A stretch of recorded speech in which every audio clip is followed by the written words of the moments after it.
This is Around the Farm, and I'm your host, Rick Myrup. And as always, we're going to be talking about all things ag.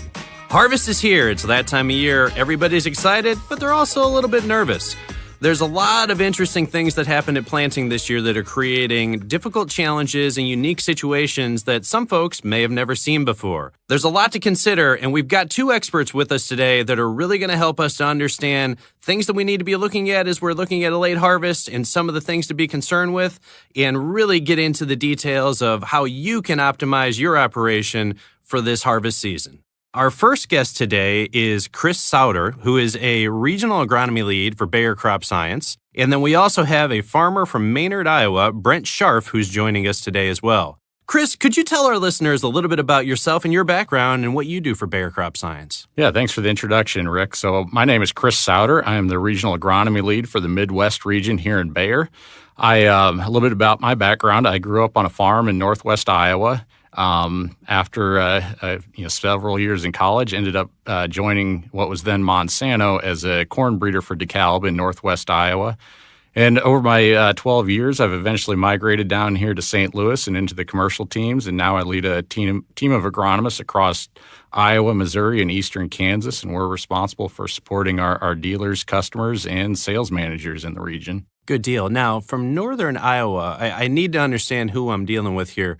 Where does your NFL alliance lean? I mean, are you a Vikings fan? Do I have a Minnesota Vikings fan in the studio with me here? I did fall on the side of the Minnesota Vikings if they're playing either the Packers or the Bears, but my true passion growing up was for the Dallas Cowboys. Oh, that's even worse. There's nothing worse than an Iowa Cowboys fan. That's tough. You know, when you grow up in northwest Iowa and you have the Cyclones and the Cubs and the Vikings, it's been a lot of years of frustration there in the 90s and early 2000s. Had to latch on to somebody with some potential there for championships. Hey, I can understand that as a lifelong Bears fan. My understanding of sports is just extreme and long-term futility. So I can feel your pain there. Well, thank you for joining us this morning. Also with us is Brent Sharp. He's a farmer from Maynard, Iowa. Brent, can you tell us a little bit about yourself and your operation? Yes, we're a family farming operation. We're approximately 40 miles northeast of Waterloo, Iowa. It's kind of cold and chilly and always rainy. Moisture is not a problem up in this area. But we're a Vikings fan. It goes all the way back to Tarkington's days. So, yeah, that's kind of the introduction for me. Two of you. I'm outnumbered here. At least we won the first matchup of the season here. You know, that was basically the only time the Bears have looked good this year was playing you guys. So maybe we just need to play you guys again and I'll feel better about the season. There you go. Well, hey, this isn't the Bears podcast as much as I'd like it to be. This is the Ag podcast here. So let's talk a little bit about harvest and some of the challenges that we've got this year. You know, it was a historically odd planting season. I think that unnormal seems to be the new normal in terms of planting.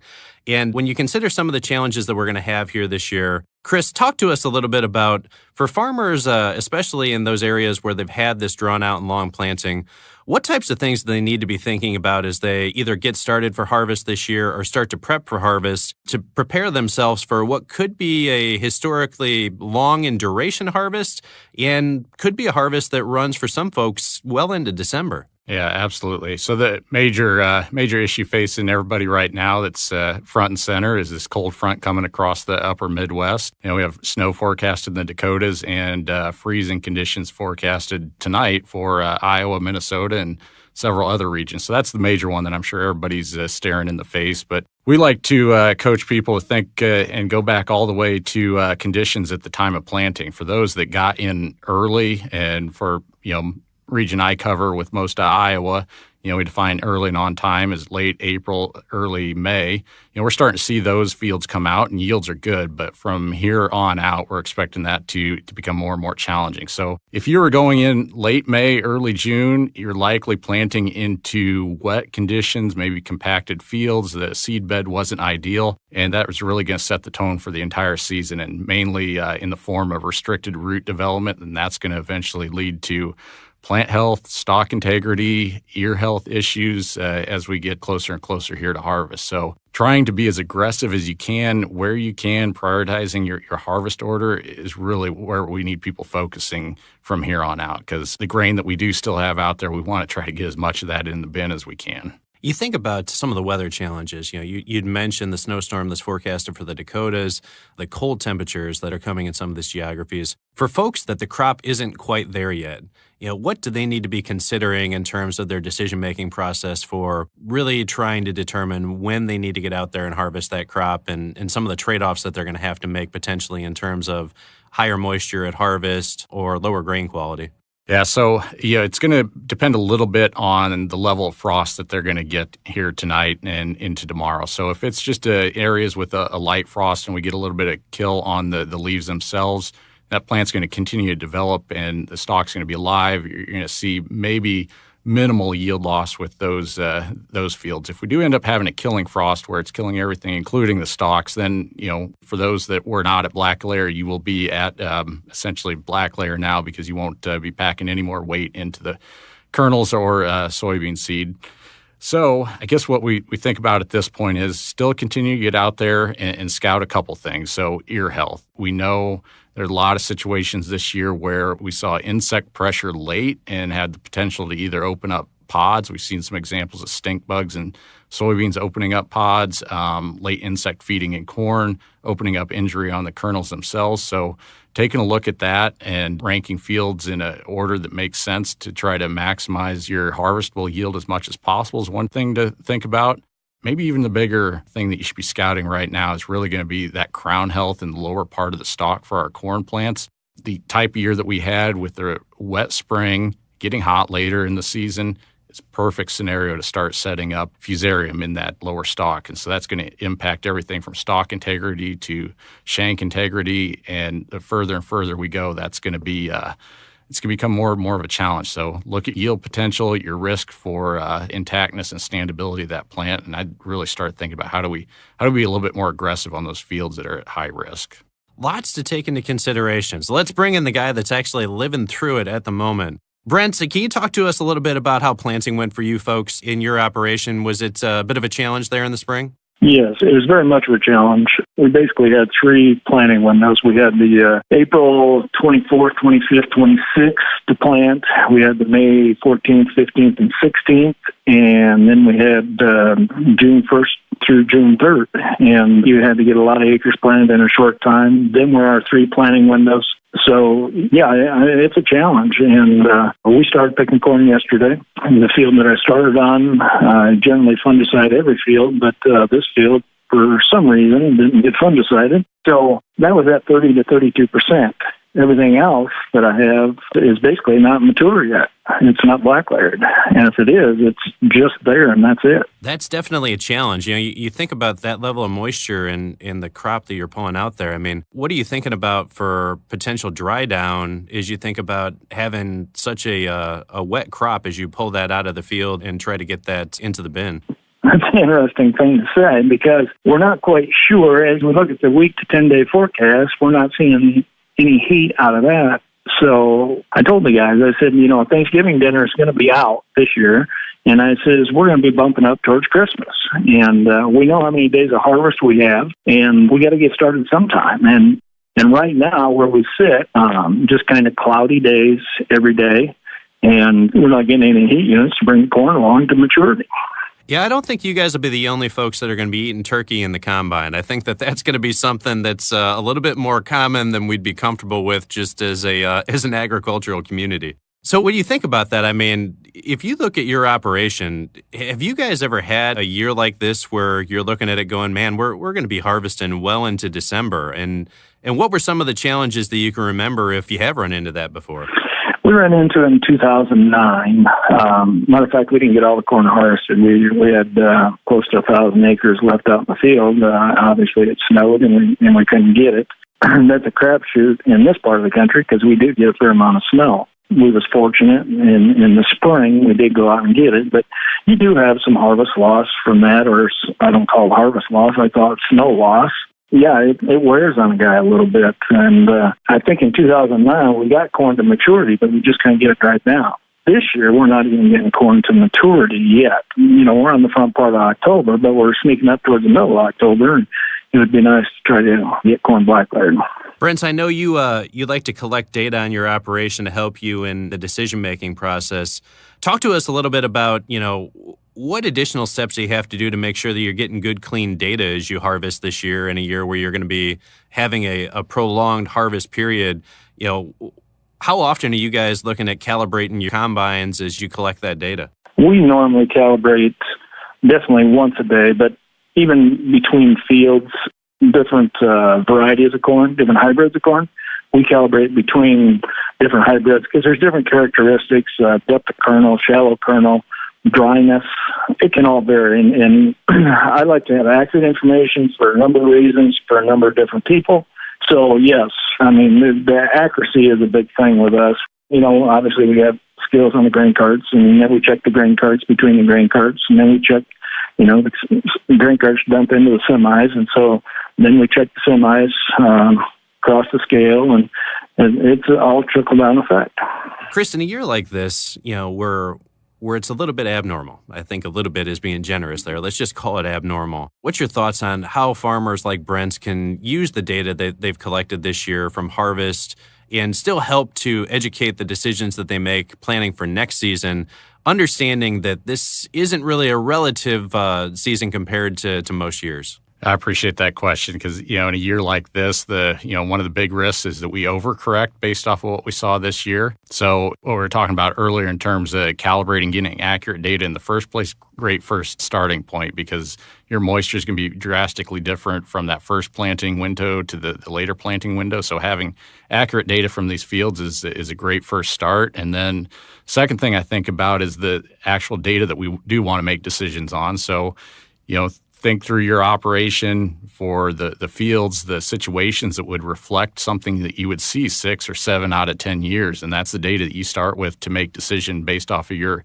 own data. Other thing is, leverage the tools and the experts we have out there in the industry because they've seen these products across multiple years in different environments, and they may have data from different parts of the country that would reflect what you would normally see. I guess what we could call a more normal year. I don't know if we have those anymore, but data, the way we're collecting data now, the ability we have to aggregate that data, apply some basic or advanced statistics to making sense of that, be prepared to use all those tools at your disposal to try to either not overcorrect or make changes that best reflected what you expect to see in future years. It should be an interesting season. I've talked to a lot of folks that, their sentiment is, hey, we didn't really get to execute the plan last year that we really wanted to. I felt good about the plan, then Mother Nature kicked in and we didn't get to execute that plan.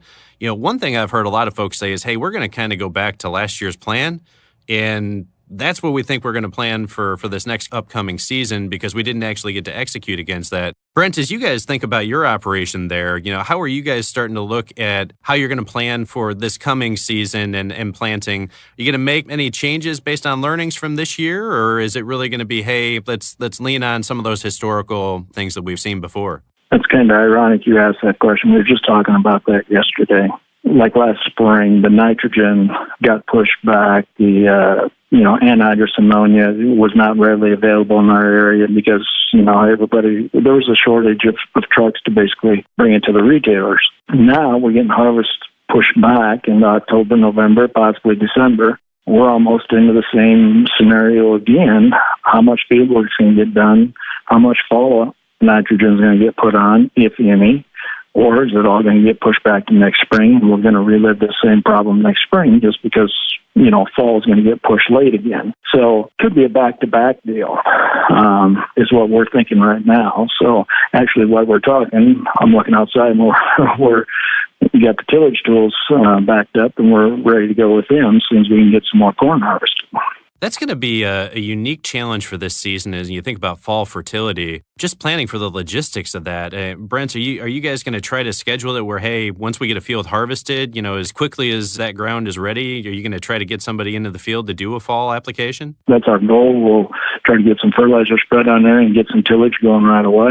Because we're going to get late, we're going to have frozen ground. We know that, but we got to have some tillage done.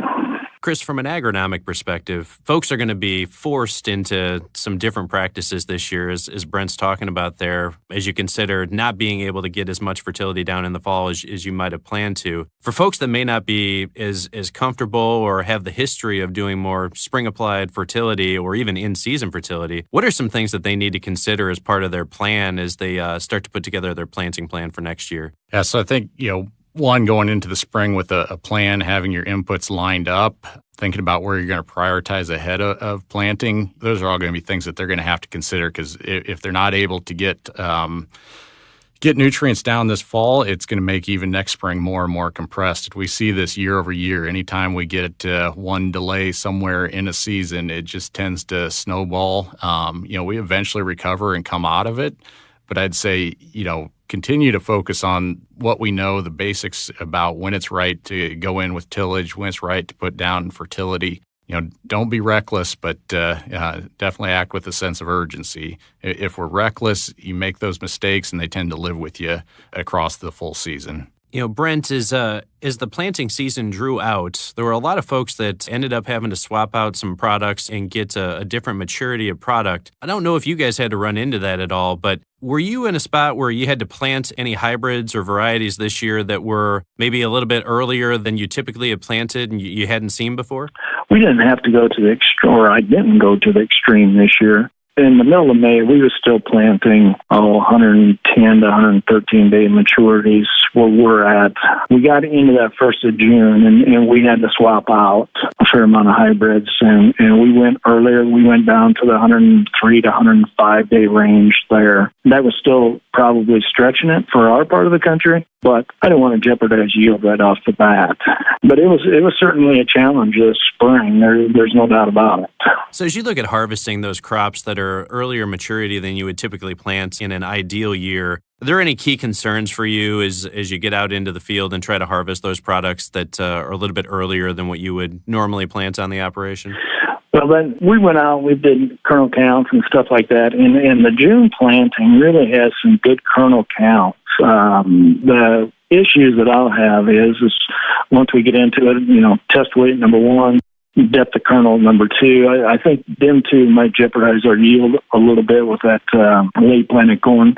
As far as kernel counts, the kernel counts are absolutely there, but I just don't know if the weight of the ear is going to be there. So, we're going to jeopardize some yield. There's no doubt about it, but we didn't have much of a choice. In our area, there's a fair amount of June corn planted, and 1st of June, and a fair amount of June beans planted also. Hey, everybody's got a plan until the planter starts to roll, right? And then it's execute at whatever the weather allows you to do. So can understand some of those challenges there. Hey, Chris, we've talked about it a little bit, the potential for frost, the potential for very cold weather or even snow.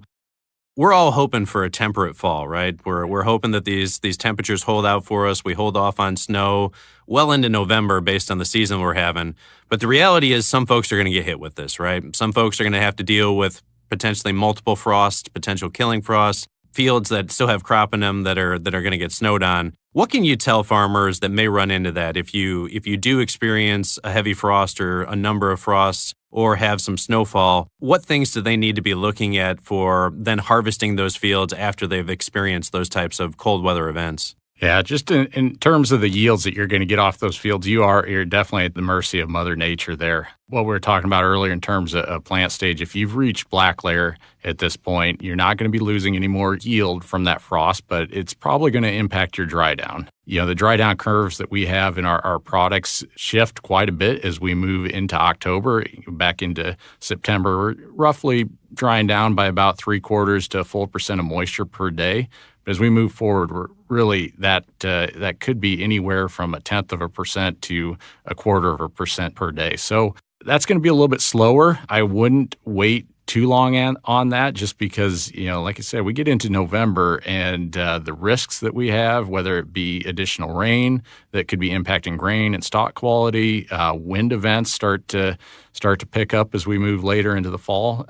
So being aggressive as we can when the conditions are right to get the equipment in the field. Now, if we end up with a fall like we did last year in Iowa, where we had a lot wet fields, there was a risk taking your grain carts, your harvest equipment in the field in terms of compaction. In some cases, we just didn't have a choice. But, if all things being equal, it'd be great to go in those fields that are a little bit more solid. But we understand at some point you're going to have to get in there. Brent, as you go through a year like this where harvest moisture is going to be a big deal, where there's going to be potential dry down costs that you're going to incur, does that impact the way that you look at your seed selection for next season? Are you starting to look at it and go, man, I need to really be focused on products that are going to dry down quickly, and in case we run into this again, give me a little bit of benefit or a little bit of insurance against another potential late harvest? Yeah, to a certain extent it does. I guess I plant a lot of corn-following corn, and so we normally spread out our maturities a little bit, but we don't go on the early side too much, just because we're set up to dry corn. Not everybody's set up to do that, and so I don't have any problem pushing the envelope just a little bit farther. But certainly in that 103 to 105 day corn, I would definitely plant a little bit more of that so we can get a good start now. I think some of that corn right now is just black layered mature. The driest I've heard in our area is 28% right now corn. I don't know if we stooped any lower in maturity, if our corn would be any drier right now. It's just this last month has just been kind of, gloomy and cloudy and a little bit rainy, and the corn just hasn't pushed along to get to that maturity level. Now, Brent, I know that you folks use FieldView on your farm to capture data. Can you talk to us a little bit about, has there been any benefit for your operation in collecting planting data in a season like this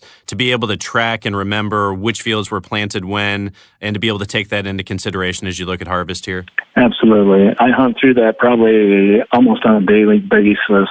When certain fields got planted, obviously we had, some hybrids get changed in fields because that's not the way we planned it because of the spring. So, yeah, the other night we was going through that. I went through it again this morning. Where can we go harvest again? Is there any other fields that I missed the fungicide on that might be just, 2 points drier than anything else? The side dressing. We record everything, when we Y drop, and so I was going through that. Hey, what do we got there? And I'm trying to figure out the correlation of when we can harvest, and then we use it later on. Also, the correlation with fungicide, no fungicide, and the side dress deal. We do a lot of Y dropping. Obviously, like I said earlier, our nitrogen program changed because we couldn't get anhydrous here, so we changed nitrogen programs. We use more liquid, and it gives us that flexibility. But also now, this time of year, we tend to forget what goes on. No matter where I'm at, I can grab the iPad, bring it up, and say, this field just got 32%, or this field got anhydrous, or this field got both, and that's why it's yielding like that.